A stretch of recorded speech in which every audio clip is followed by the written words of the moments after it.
Hello my dear student, welcome back to our channel Hind classes.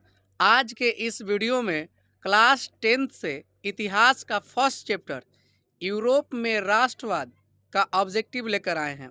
तो चलिए student, देखते हैं आज का पहला क्वेश्चन क्या है।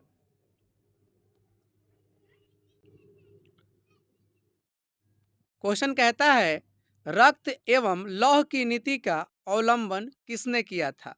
तो देखिए स्टूडेंट, रक्त एवं लौह की नीति का अवलंबन जो था वो बिस्मार्क ने किया था। तो इस क्वेश्चन का करेक्ट जो आपका आंसर होगा वो ऑप्शन सी सही होगा, बिस्मार्क। चलिए अगले क्वेश्चन की तरफ चलते हैं।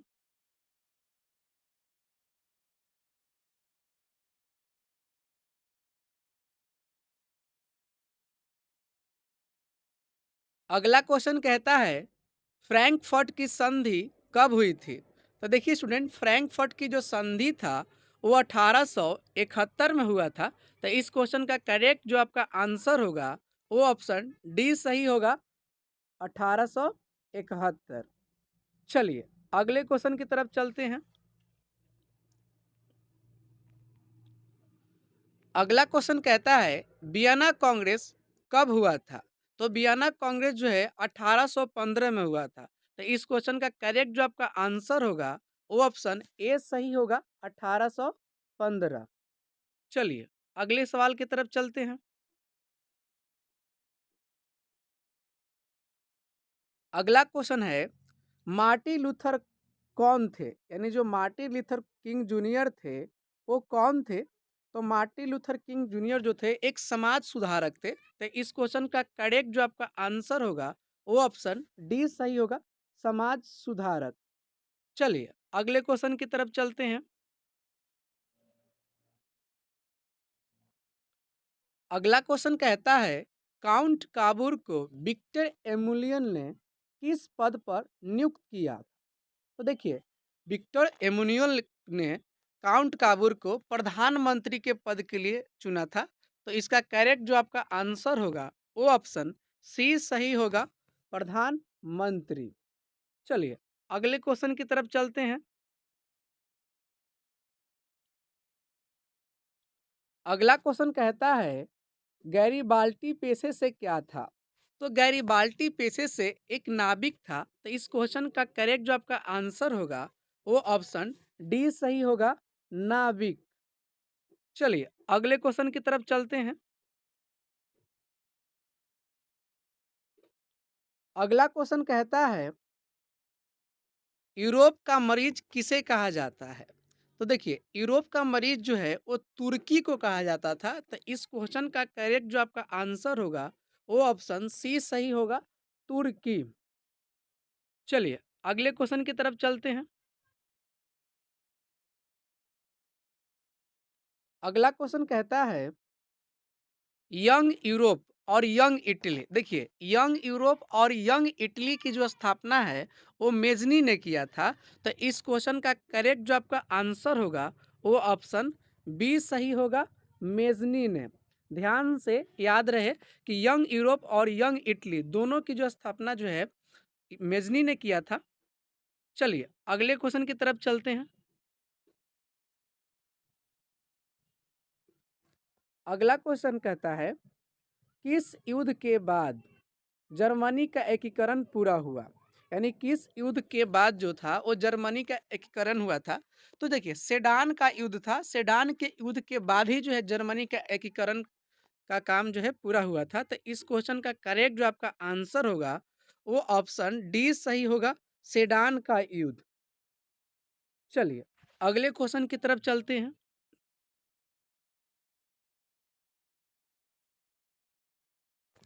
अगला क्वेश्चन कहता है, यूरोप वासियों के लिए किस देश का साहित्य एवं ज्ञान विज्ञान प्रेरणा स्रोत रहा। तो देखिए, यूरोप वासियों के लिए जो है ना, यूनान का जो था साहित्य उनके लिए ज्ञान विज्ञान का प्रेरणा स्रोत रहा था। तो इस क्वेश्चन का करेक्ट जो आपका आंसर होगा वो ऑप्शन बी सही होगा, यूनान। चलिए अगले क्वेश्चन की तरफ चलते हैं। अगला क्वेश्चन कहता है, इटली एवं जर्मनी वर्तमान में किस महादेश के अंतर्गत आते हैं? तो देखिए ये दोनों जो देश है ये यूरोप के अंतर्गत आता है। तो इस क्वेश्चन का करेक्ट जो आपका आंसर होगा वो ऑप्शन सी सही होगा, यूरोप। चलिए अगले क्वेश्चन की तरफ चलते हैं। अगला क्वेश्चन कहता है जर्मन राइन राज्य का निर्माण किसने किया था? यानी जो जर्मन राइन था उस राज्य का निर्माण किसने किया था? तो देखिए जर्मन राइन राज्य का निर्माण जो है नेपोलियन बोनापार्ट ने किया था। तो आप देखिए ऑप्शन में ध्यान से देखिएगा क्योंकि यहाँ पर देखिए ऑप्शन बी बी में भी नेपोलियन बोनापार्ट दिया है और सी में नेपोलियन तृतीय दिया है। तो आपको ध्यान रहे नेपोलियन बोनापार्ट ने जो है जर्मन राइन राज्य का निर्माण किया था। तो इस क्वेश्चन का करेक्ट जो आपका आंसर होगा वो ऑप्शन बी सही होगा, नेपोलियन बोनापार्ट। चलिए अगले क्वेश्चन की तरफ चलते हैं। अगला क्वेश्चन कहता है वियना कांग्रेस के द्वारा फ्रांस में किस शासक वंश की पूर्ण स्थापना की गई थी? तो देखिए वियना कांग्रेस के द्वारा जो है फ्रांस में बुर्बो वंश की जो है स्थापना किया गया था। तो इस क्वेश्चन का करेक्ट जो आपका आंसर होगा वो ऑप्शन सी सही होगा। हालांकि यहाँ पर जो है मिस्टेक दिया हुआ है, बुर्बो वंश होना चाहिए, तो आप सुधार लेंगे बुर्बो वंश। यानी जो है वियना कांग्रेस के द्वारा जो है फ्रांस में बुर्बो वंश की स्थापना किया गया था। तो इसका करेक्ट आंसर आपका सी होना चाहिए। चलिए अगले क्वेश्चन की तरफ चलते हैं।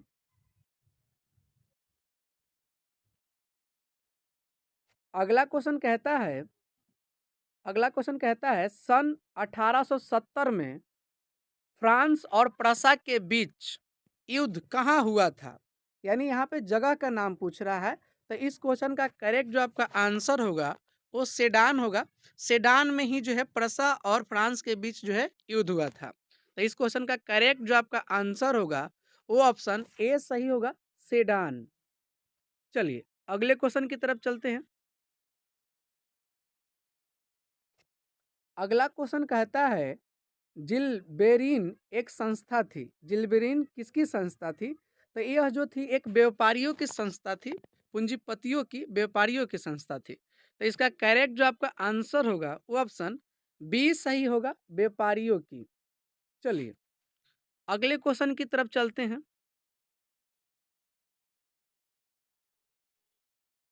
अगला क्वेश्चन कहता है बिस्मार्क निम्न में से क्या था? तो देखिए बिस्मार्क एक कूटनीतिज्ञ था। तो इस क्वेश्चन का जो है करेक्ट आंसर होगा वो ऑप्शन डी सही होगा, कूटनीतिज्ञ। चलिए अगले क्वेश्चन की तरफ चलते हैं। अगला क्वेश्चन कहता है 1829 ईस्वी की एड्रियनोपुल की संधि किस देश के साथ हुई थी? तो देखिए एड्रियनोपुल की संधि जो था, एड्रियनोपुल की संधि वो जो है तुर्की के साथ हुआ था, तुर्की के। तो इस क्वेश्चन का जो है करेक्ट जो आपका आंसर होगा वो ऑप्शन ए सही होगा, तुर्की। चलिए अगले क्वेश्चन की तरफ चलते हैं।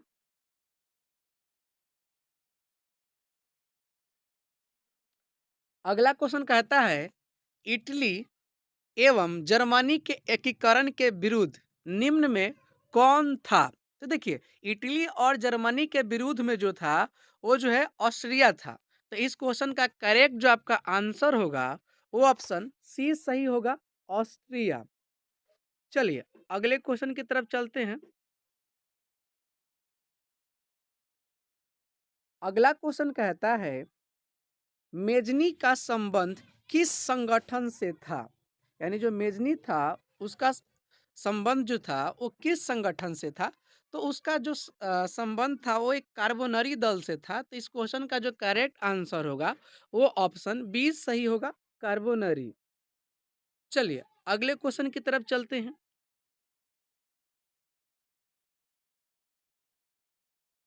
अगला क्वेश्चन कहता है यूरोपीय सभ्यता का पालन किसे कहा जाता है?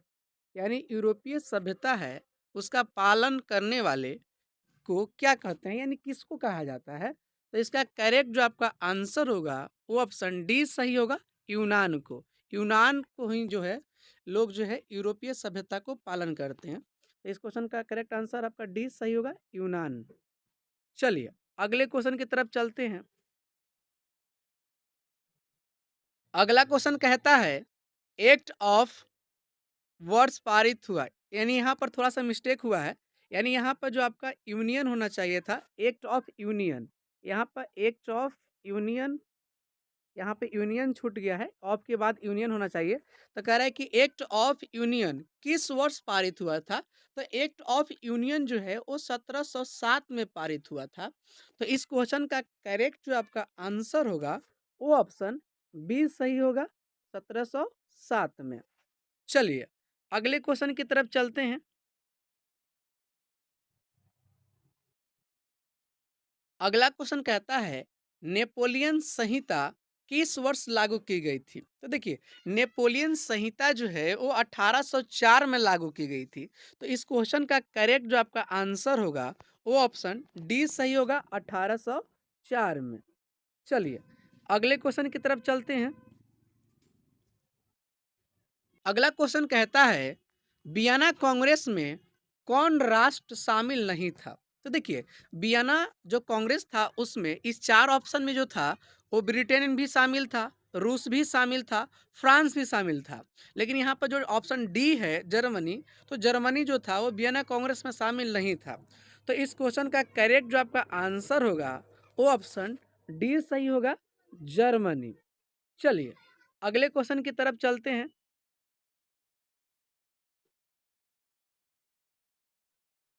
अगला क्वेश्चन कहता है वियना कांग्रेस में पवित्र संघ की योजना किसने प्रस्तुत की। यानी जो वियना कांग्रेस था उसमें पवित्र जो है ना योजना, पवित्र संघ की योजना किसने प्रस्तुत की थी। तो इसका करेक्ट जो आपका आंसर होगा वो ऑप्शन ए सही होगा, रूस ने। रूस ने ही जो है ना इस संघ की स्थापना की थी। तो इसका करेक्ट आंसर आपका ए सही होगा, रूस ने। चलिए अगले क्वेश्चन की तरफ चलते हैं। अगला क्वेश्चन कहता है यंग इटली का संस्थापक कौन था। तो देखिए स्टूडेंट, यंग इटली का है या यंग यूरोप का है, ये दोनों का जो है संस्थापक जो था वो मेजनी ने किया था। तो इस क्वेश्चन का करेक्ट जो आपका आंसर होगा वो ऑप्शन सी सही होगा, मेजनी। चलिए अगले क्वेश्चन की तरफ चलते हैं। अगला क्वेश्चन कहता है जर्मनी के एकीकरण के लिए बिस्मार्क ने कितने युद्ध किए थे। तो देखिए बिस्मार्क द्वारा जो है जर्मनी के एकीकरण के लिए 3 युद्ध किए थे। तो इसका करेक्ट जो आपका आंसर होगा वो ऑप्शन सी सही होगा, 3। चलिए अगले क्वेश्चन की तरफ चलते हैं।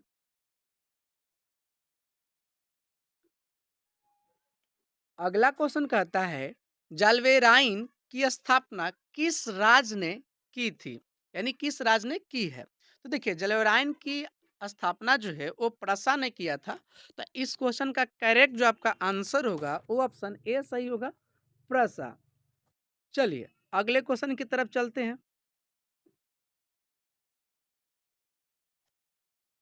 अगला क्वेश्चन कहता है यूनान के स्वतंत्रता संग्राम में किसकी पराजय हुई थी। यानी यूनान के स्वतंत्रता जो संग्राम था उसमें किसकी हार हुई थी।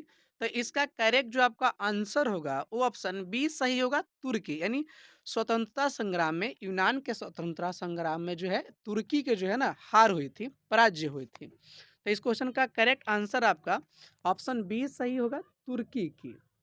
चलिए अगले क्वेश्चन की तरफ चलते हैं। अगला क्वेश्चन कहता है 1789 की फ्रांसीसी क्रांति के समय वहां किस राजवंश का शासन था। तो देखिए वहां पर जो शासन था वो बुर्बो वंश का शासन था। तो इस क्वेश्चन का करेक्ट जो आपका आंसर होगा वो ऑप्शन सी सही होगा, बुर्बो वंश। चलिए अगले क्वेश्चन की तरफ चलते हैं।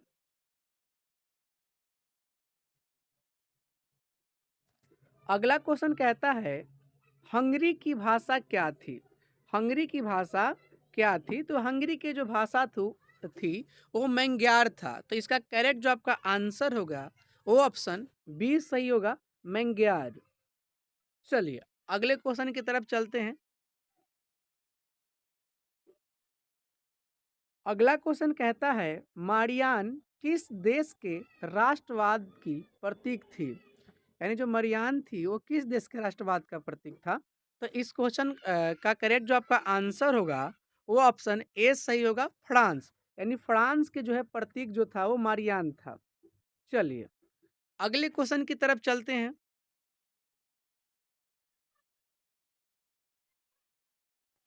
अगला क्वेश्चन कहता है कार्बोनरी की स्थापना कार्बोनरी की स्थापना किस वर्ष हुई थी? तो देखिए कार्बोनरी की जो स्थापना हुई थी वो 1810 में हुई थी। तो इसका करेक्ट जो आपका आंसर होगा वो ऑप्शन ए सही होगा, 1810 में। चलिए अगले क्वेश्चन की तरफ चलते हैं।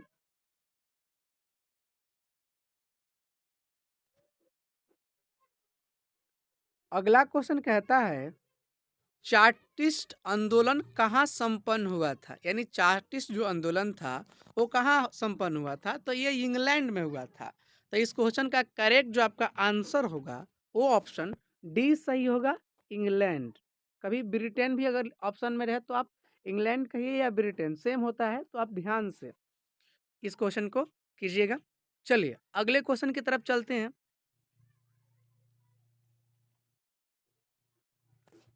अगला क्वेश्चन कहता है नौ गुएल्फ आंदोलन कहाँ हुआ था? यानी नौ गुएल्फ आंदोलन जो है वो कहाँ हुआ था? तो ये जो आंदोलन था वो ये इटली में हुआ था। तो इस क्वेश्चन का करेक्ट जो आपका आंसर होगा वो ऑप्शन ए सही होगा, इटली में। चलिए अगले क्वेश्चन की तरफ चलते हैं। अगला क्वेश्चन कहता है जर्मनी एवं इटली के एकीकरण के समय फ्रांस का शासक कौन था? तो देखिए उस समय वहां का जो शासक था वो नेपोलियन तृतीय था। तो इस क्वेश्चन का जो करेक्ट आंसर होगा वो ऑप्शन बी सही होगा, नेपोलियन तृतीय। चलिए अगले क्वेश्चन की तरफ चलते हैं।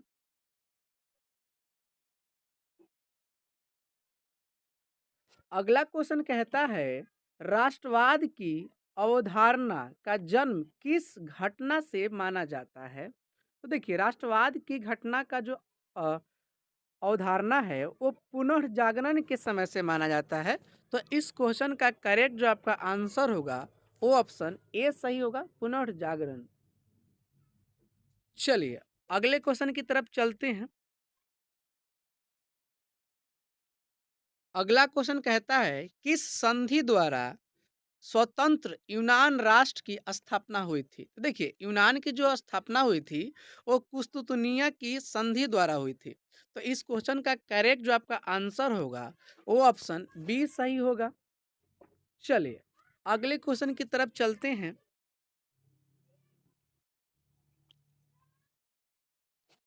अगला क्वेश्चन कहता है सेडाओ के युद्ध में किसकी पराजय हुई थी? यानी सेडाओ का जो युद्ध हुआ था उसमें किसकी हार हुई थी?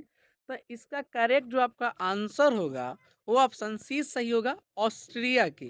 यानी सेडाओ के युद्ध में ऑस्ट्रिया की पराजय हुई थी। तो इसका करेक्ट आंसर सी सही होगा, ऑस्ट्रिया की। चलिए अगले क्वेश्चन की तरफ चलते हैं।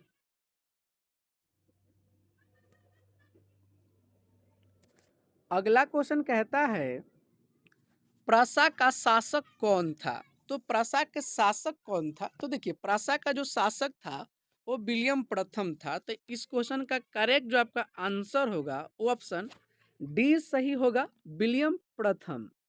चलिए अगले क्वेश्चन की तरफ चलते हैं।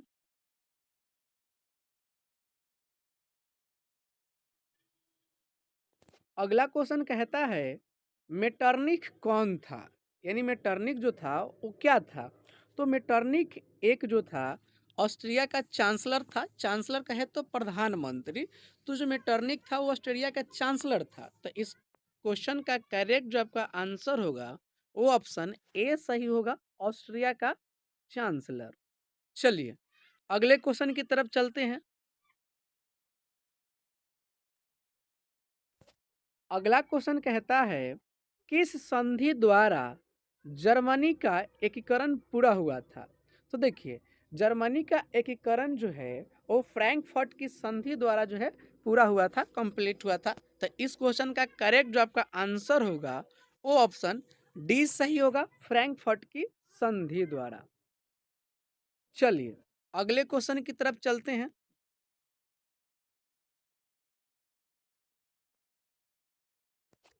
अगला क्वेश्चन कहता है युवा इटली संस्था का विकास किया। यानी युवा संस्था, यानी यहाँ पर क्वेश्चन जो है घुमाया हुआ है, यानी यंग इटली, यंग इटली की संस्थापक कौन है? क्वेश्चन का मतलब यहाँ पर ये होगा कि यंग इटली का संस्थापक कौन है। तो देखिए, यंग इटली और यंग यूरोप का जो है संस्थापक जो था वो मेजनी था। तो यहाँ पर क्वेश्चन को घुमाया हुआ है, युवा इटली संस्था का विकास किया। तो देखिए, इस क्वेश्चन का जो करेक्ट आंसर होगा वो ऑप्शन ए सही होगा, मेजनी ने। चलिए अगले क्वेश्चन की तरफ चलते हैं। अगला क्वेश्चन कहता है नेपोलियन ने जर्मनी में किस संघ की स्थापना की थी?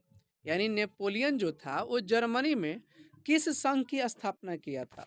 तो देखिए, इस क्वेश्चन का जो करेक्ट आंसर होगा वो ऑप्शन सी सही होगा, राइन संघ। क्योंकि राइन संघ के जो है नेपोलियन ने जो है जर्मनी में स्थापना किया था।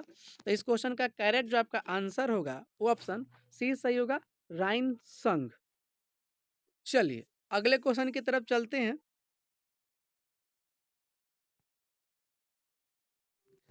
अगला क्वेश्चन कहता है सार्डिनिया पिडमाउंट का शासक कौन था? तो देखिए, सार्डिनिया पिडमाउंट का जो शासक था वो था विक्टर एमुनियल। ठीक है, तो इस क्वेश्चन का जो करेक्ट आंसर होगा वो ऑप्शन सी सही होगा, विक्टर एमुनियल।